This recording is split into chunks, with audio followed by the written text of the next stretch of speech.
Hello everyone, welcome back to my channel learn practice achieve. आज हम यहाँ पे डिस्कस करेंगे क्लास 10 मैथ्स का एरिथमेटिक प्रोग्रेशन का प्रैक्टिस सेशन। ठीक है, प्रैक्टिस सेशन में हम इम्पोर्टेंट क्वेश्चन डिस्कस तो करेंगे ही, लेकिन इस वीडियो में कुछ और भी ऐसे इम्पोर्टेंट चीज़ है जो कि मैं आपको बताऊँगी। ठीक है, सबसे पहले हम जो क्वेश्चन होगा, क्वेश्चन को अच्छी तरह से एनालाइज करेंगे, उसको अंडरस्टैंड करेंगे, उसके जो मेन पार्ट्स है उसको लिखेंगे, उसके बाद जाके हम सॉल्व करना शुरू करेंगे ताकि हमारा कंसेप्ट क्लियर हो जाए कि हमें निकालना क्या है। ठीक है, नॉट ओनली दिस, मैं वीडियो में ऐसे टिप्स और ट्रिक्स आपको बताऊंगी जो कि आपको इंटरेस्ट तो क्रिएट करेगा ही क्वेश्चन को सॉल्व करने के लिए, और आगे जो भी क्वेश्चन आएगा उसको कैसे ईजिली आप सॉल्व कर सकते हो उसके लिए भी आप जान सकते हो कि कैसे कैसे कौन कौन सा स्टेप आप यूज़ कर रहे हो, कौन सा ट्रिक यूज़ कर रहे हो और कौन सा फॉर्मूला आप यूज़ कर रहे हो। तो उस टाइम पे आप बोल सकते हो कि ये सारे क्वेश्चंस मुझे आते हैं और मैं कर सकता हूँ, and you will get full marks in this topic AP. ठीक है, so let's start and see what is there inside the video. Okay, शुरू करते हैं। Question, an AP contains 37 terms, the sum of the 3 middle most term is 225 and the sum of the last 3 is 429. Find out the AP. ठीक है, हमें AP find out करना है, और कैसे करके हम एपी फाइंड आउट करेंगे? जो एपी का टोटल नंबर ऑफ टर्म्स है वो कितना है? 37। ठीक है, लेकिन जो sum of the 3 middle most term, सबसे बीच वाला जो 3 टर्म्स हैं उनका सम कितना है? 225, और जो 37 टर्म्स का लास्ट 3 टर्म्स है उनका सम कितना है? 429। ठीक है, ये 4 मेजर पार्ट्स हैं ये क्वेश्चन में। ठीक है, इतना अगर समझ में आ गया तो उसके बाद हम क्वेश्चन को सॉल्व करना शुरू कर सकते हैं। ठीक है, क्योंकि हमें एपी फाइंड आउट करना है तो सबसे पहले हम जो फर्स्ट टर्म है वो ले लेते हैं और जो कॉमन डिफरेंस है वो ले लेते हैं। ठीक है, so the first term is equal to a हो गया और common difference is equal to d हो गया। Then the nth term of AP, ठीक है, जो लास्ट मतलब nth टर्म मतलब जितने नंबर ऑफ टर्म्स हैं उसको अगर हम लेते हैं तो उसका जो फॉर्मूला हम यूज़ करते हैं वो क्या है? A n is equal to a plus n minus 1 into d हो गया। ठीक है, टोटल नंबर ऑफ टर्म्स कितना यूज़ हुआ है? 37, और 37 इज एन ऑड नंबर है। ठीक है, ऑड नंबर की बात यहाँ पे क्यों हो रहा है? क्योंकि यहाँ पे हमें द मिडिल मोस्ट 3 टर्म्स जो है वो निकालना है। तो अगर ऑड नंबर होगा तो हम उसका सेंटर वाला या मिडिल वाला नंबर हम निकाल सकते हैं। ठीक है, तो मिडिल टर्म हम कैसे निकालेंगे? मिडिल टर्म निकालने के लिए हम यहाँ पे एक फॉर्मूला यूज़ करेंगे, n+1 डिवाइडेड बाय 2। ठीक है, जितना नंबर ऑफ टर्म्स दिया हुआ है वो नंबर ऑफ टर्म्स के साथ +1 करके अगर आप 2 से डिवाइड कर देते हो तो उसका जो मिडिल वाला नंबर है वो मिडिल वाला नंबर निकल आएगा। ठीक है, तो अगर हम ऐसे डिवाइड करते हैं तो कौन सा टर्म हो गया? 19th टर्म ऑफ एपी जो है वो middle most term of the AP given है। आ गया समझ में? उसके बाद sum of the 3 middle most term बोला है, तो मिडिल मोस्ट टर्म तो एक ही है, 3 हम कैसे निकालेंगे? 3 निकालने के लिए इसके साथ +1 कर देंगे और इससे -1 कर देंगे तो 3 मिडिल मोस्ट टर्म निकल आएगा। आ गया समझ में? मिडिल मोस्ट टर्म निकालने के लिए हम जितना नंबर ऑफ टर्म्स दिया होगा उसको +1 करेंगे, डिवाइडेड बाय 2 करेंगे तो मिडिल मोस्ट टर्म आ गया। मिडिल मोस्ट टर्म आने के बाद हमें 3 मिडिल मोस्ट टर्म चाहिए, तो हम क्या करेंगे? +1 करेंगे राइट हैंड साइड एंड -1 करेंगे लेफ्ट हैंड साइड, तो हमारे पास 3 नंबर्स आ गए जो कि middle most term of the AP आ जाएगा। अगर 5 होगा तो क्या करना है वो आप लिखोगे मुझे कमेंट बॉक्स में। समझ में आ गया? उसके बाद जो टर्म्स हैं, कौन कौन से टर्म्स मिडिल मोस्ट होंगे वो अभी यहाँ पे फाइंड आउट करते हैं। 3 मिडिल मोस्ट टर्म हो जाएगा 18th टर्म, 19th टर्म और 20th टर्म, क्योंकि 19th टर्म जो था वो मिडिल मोस्ट टर्म हमने निकाला था, उसके प्रीवियस वाला और उसके बाद वाला नंबर हम ले लेंगे यहाँ पे middle most term find out करने के लिए। ठीक है, अभी क्वेश्चन के हिसाब से ये दिया हुआ है कि जो 3 मिडिल मोस्ट टर्म है उनको अगर हम ऐड करते हैं तो क्या आना चाहिए आंसर? 225। तो मिडिल मोस्ट टर्म हमने लिया 18, 19 और 20। ठीक है, तो अकॉर्डिंग टू द फॉर्मूला हम यहाँ पे यूज़ करेंगे a + 17d। किसके लिए यूज़ कर रहे हैं? a18 के लिए। a19 के लिए यूज़ करेंगे a + 18d, और a20 के लिए हम यूज़ करेंगे a + 19d। ये कहाँ से आया? According to the formula. ठीक है, तो जो फॉर्मूला है ए एन अगर हम निकालते हैं और एन के जगह पे अगर हम उसी टर्म का यूज़ करते हैं तो यहाँ पे a n is equal to a n minus one into d है। तो 18 टर्म निकालने के लिए -1 कर देंगे तो 17d आ गया, 19 के लिए आ गया 18d और 20 के लिए आ गया 19d। ठीक है, ये फॉर्मूला हमेशा याद रखना, फॉर्मूला के बेसिस पे सारा क्वेश्चन सॉल्व होगा। क्लियर। अभी इसमें से हम फाइंड आउट करेंगे कितने ए और कितने डी हो गए।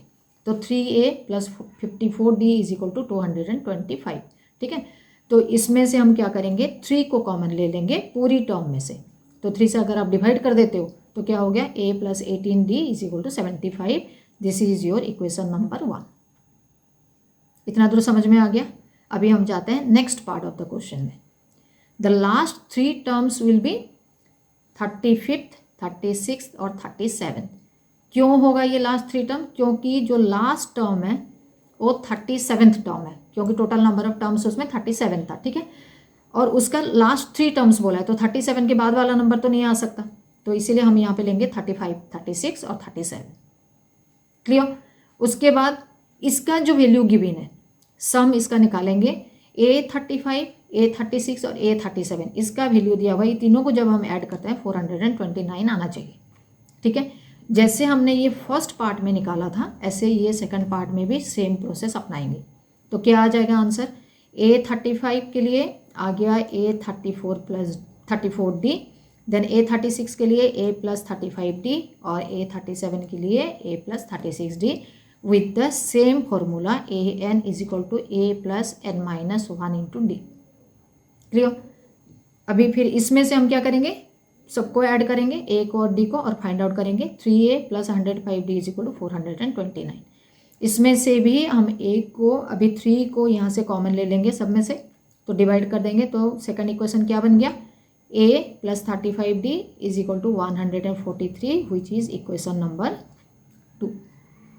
ठीक है, अभी इक्वेशन नंबर 1 और इक्वेशन नंबर 2 को कंपेयर करके हम फाइंड आउट करेंगे रेस्ट ऑफ द पार्ट। तो subtracting equation 1 from equation 2, equation number 2 से इक्वेशन नंबर 1 को सब्ट्रैक्ट कर देंगे तो क्या आएगा, इक्वेशन नंबर 2 था a plus 35d is equal to 143 और इक्वेशन नंबर 1 था a plus 18d is equal to 75।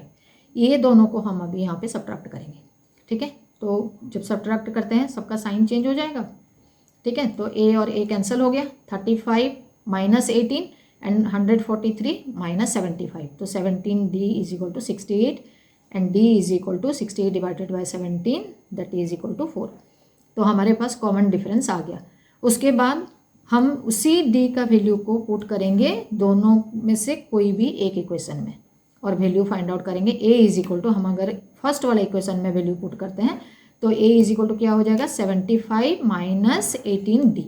तो 18d के जगह पे हमने यूज़ करा 4 and that is equal to a is equal to 3। तो d इज इक्वल टू 4 हो गया, a इज इक्वल टू 3 हो गया। ठीक है, अभी हमें फाइंड आउट करना है कि जो AP हमने लिया था तो वो AP में वैल्यू पुट करके a और d का आंसर क्या निकलता है।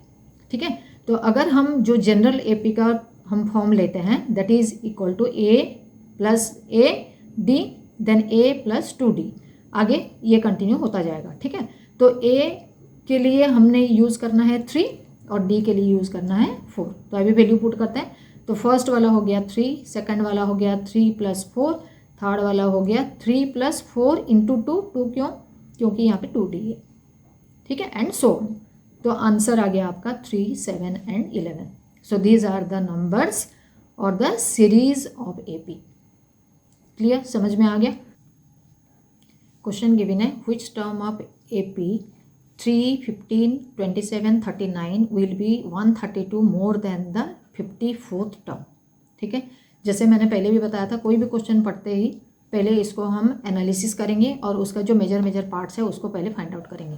ठीक है, तो इसमें जो मेजर पार्ट्स हैं वो क्या है, AP है, AP गिवन है 3, 15, 27 और 39 एंड सो ऑन। ठीक है, जब 54th टर्म हम निकालेंगे तो कोई टर्म हमें ऐसा निकालना है जो कि 54th टर्म से 132 ज़्यादा है। ठीक है, तो सबसे पहले जब AP हमारे पास होता है तो AP में से हम फर्स्ट टर्म निकालते हैं और कॉमन डिफरेंस जो है वो निकालते हैं। तो गिवन क्या है, AP गिवन है, ठीक है। AP से जो फर्स्ट टर्म A है, from the AP we will find out 3 हो गया उसका फर्स्ट टर्म A, ठीक है। उसके बाद जो कॉमन डिफरेंस है, कॉमन डिफरेंस मीन्स क्या है, difference between the two consecutive term. यहाँ पे 15 और 3, 27 एंड 15, 39 एंड 27, इनके सबके बीच में जो गैप है वो गैप हो गया common difference, which is equal to 12। सब में इक्वल गैप है, ठीक है। तो अभी हमें निकालना है 54th टर्म क्या हो सकता है। तो 54th टर्म निकालने के लिए हम एक फॉर्मूला यूज करते हैं, that formula is an is equal to a plus n minus 1 into d. तो n के जगह पे हम यूज़ कर रहे हैं 54, तो जहाँ जहाँ पे n यूज़ हुआ है वहाँ पे 54 यूज़ करेंगे और फाइंड आउट करेंगे ये टर्म क्या है, ठीक है। तो this is equal to a के जगह पे हमने 3 यूज़ किया, 54 माइनस 1 53 हो गया, और d का वैल्यू हमने लिया 12। तो अभी ये दोनों को मल्टीप्लाई करके 3 के साथ ऐड कर देंगे, so we will get the value of 54th term.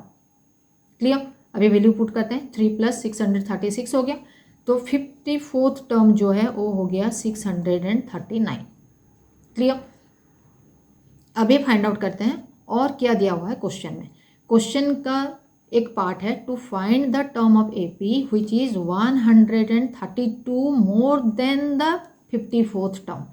तो ऐसा एक टर्म हमें निकालना है जो टर्म की 132 ज़्यादा होगा 54th टर्म से, ठीक है। 54th टर्म अभी हम निकाल चुके हैं, तो उसके साथ अगर हम ऐड करते हैं 132, then we will get that value of that term. तो let the nth term of AP be 132 more.